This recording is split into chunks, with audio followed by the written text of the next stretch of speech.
Olá, essa semana iniciamos uma revisão, separamos essa revisão em 3 partes.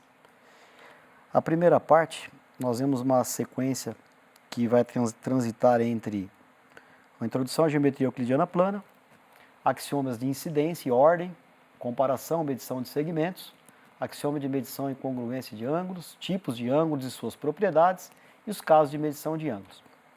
Vamos à aula. Primeiro, fundamentos. A expressão da geometria, ela representa ali a expressão geometria, geo medida da Terra, e o metrim, metran, que seria ali a medida, como nós já dissemos ali na primeira semana. Uma obra importante que fundamentou a nossa discussão foram os elementos de Euclides, que faz uma expressão mais axiomatizada do ensino da geometria.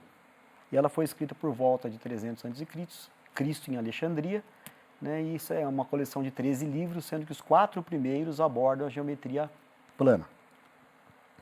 Nós temos ali, como também importante, um ponto da nossa revisão, lembrar que essa axiomatização tem a ver com a expressão que significa axioma, que é uma daquelas proposições que é aceita como verdadeira, sem que haja necessidade de que se faça uma demonstração. E a axiomatização é essa forma de construir, então, essa arquitetura da geometria e também da própria ciência matemática. Nós temos ali algumas noções que foram primitivas, que são primitivas, como a noção de ponto, reto e plano, nós consideramos isso, e temos ali os primeiros axiomas de incidência, que vão dizer o seguinte: numa reta, bem como fora dela, há infinitos pontos. Esse é o axioma da existência. 2 pontos distintos determinam uma e só uma reta que passa por eles. Esse é o chamado axioma da determinação. 3 pontos não colineares determinam um único plano que os contém. Então nós temos ali 3 estruturas, 3 proposições que não precisam de definição e que dão para a gente o que a gente chama ali de noções primitivas, para fazer a construção dessa nossa ciência na geometria euclidiana plana. O segmento é um elemento importante do que nós vimos, A gente tem ali axiomas também que estruturam essa noção de segmento. Diz um deles que, dados 3 pontos de uma reta, e apenas um deles localiza-se entre os outros 2.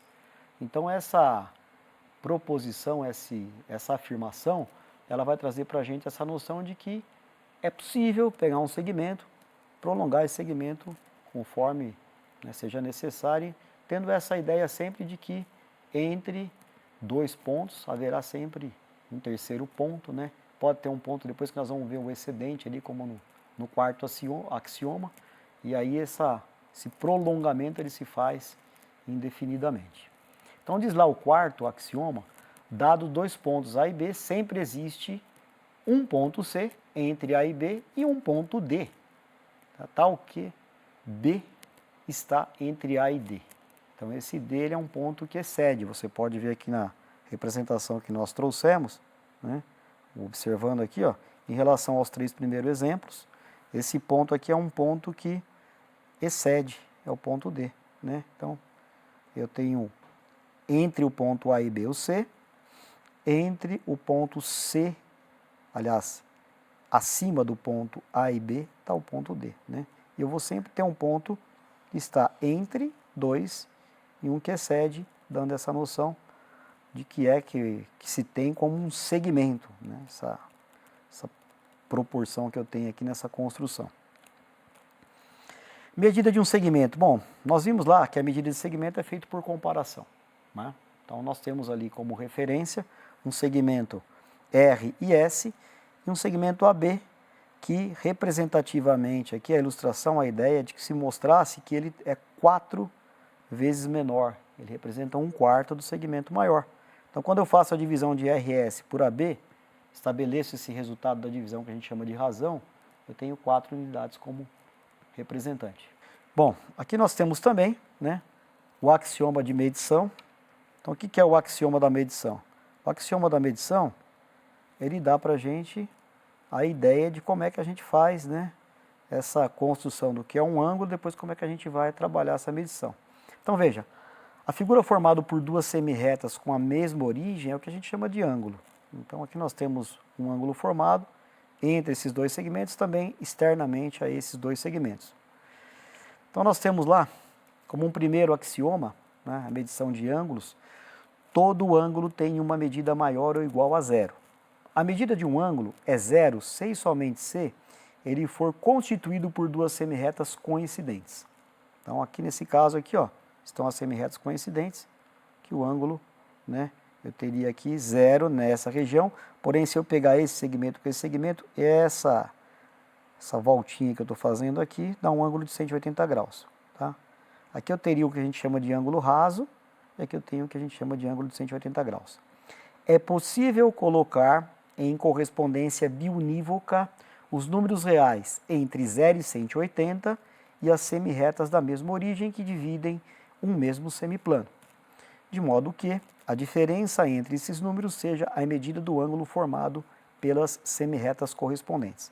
Então aqui estão as semirretas, o ponto comum, né, que eu tenho uma semirreta aqui, né, indo para a esquerda, aqui uma para a direita.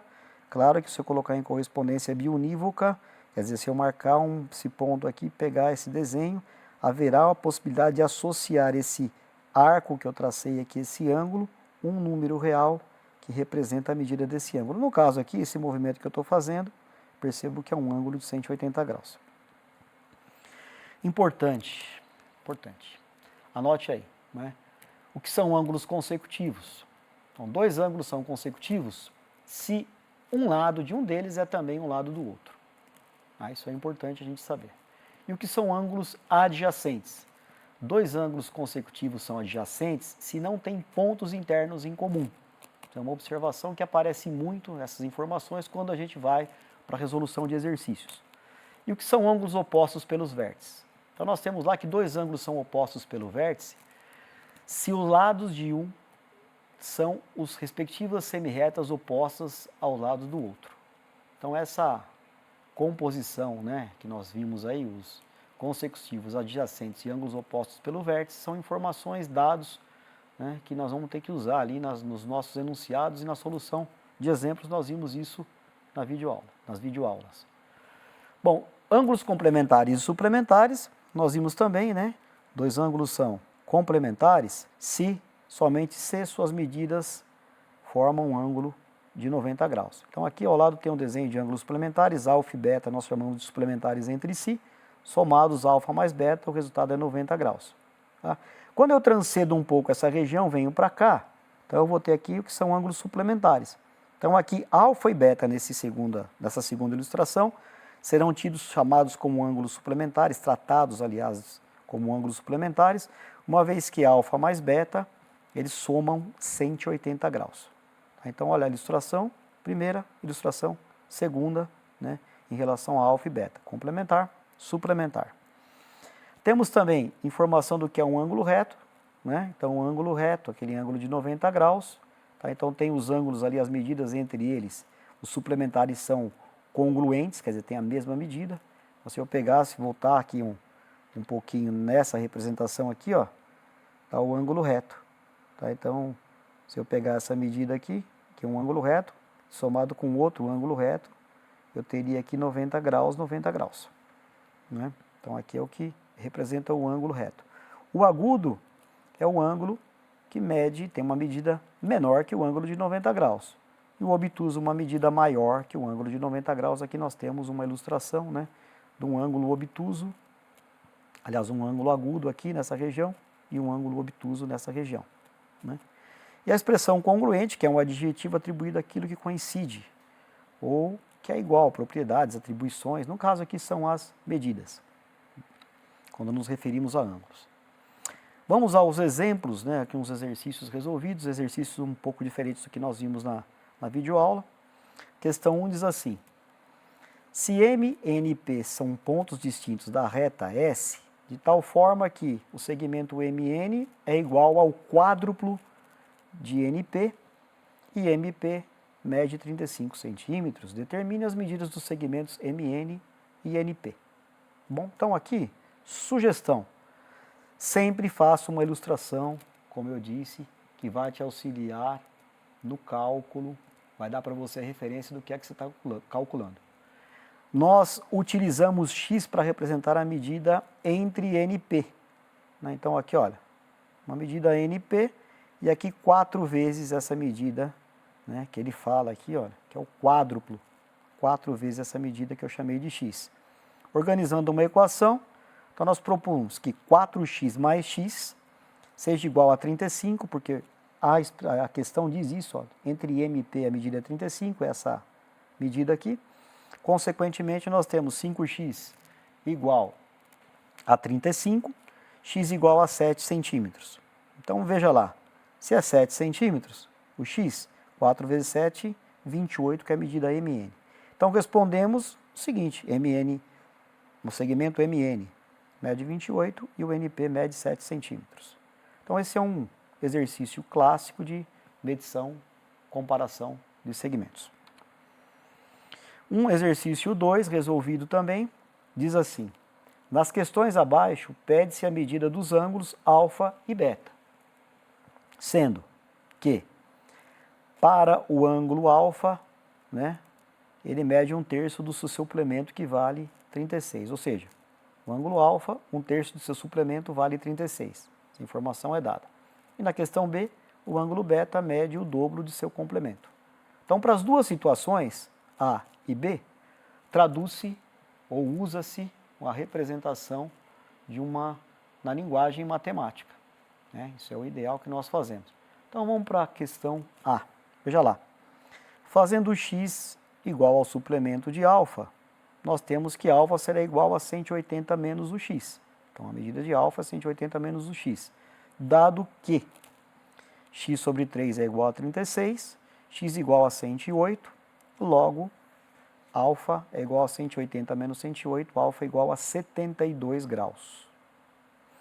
Fazendo o y, né? Vamos pegar aqui y, o complemento de beta, fazemos beta igual a 2 vezes o y.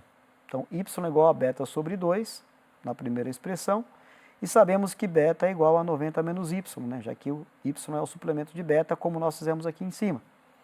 Fazendo essa substituição aqui, né? Substituindo A1 na 2, nós temos que beta é igual a 90 menos alfa sobre beta. Fazemos aqui um MMC, né? 2 dividido por 1 dá 2 vezes 90, 180. 2 dividido por 1 dá 2 vezes beta, 2 vezes o beta. Deixamos a equação nessa forma. Transferimos o beta aqui. Fica 2 vezes beta mais beta igual a 3 betas, igual a 180. Beta é igual a 60, né? 180 dividido por 3, igual a 60. E aí, nós finalizamos essa videoaula. Na próxima videoaula, nós trataremos dos triângulos, teorema de Tales e Pitágoras e alguns elementos de trigonometria. Até a próxima videoaula.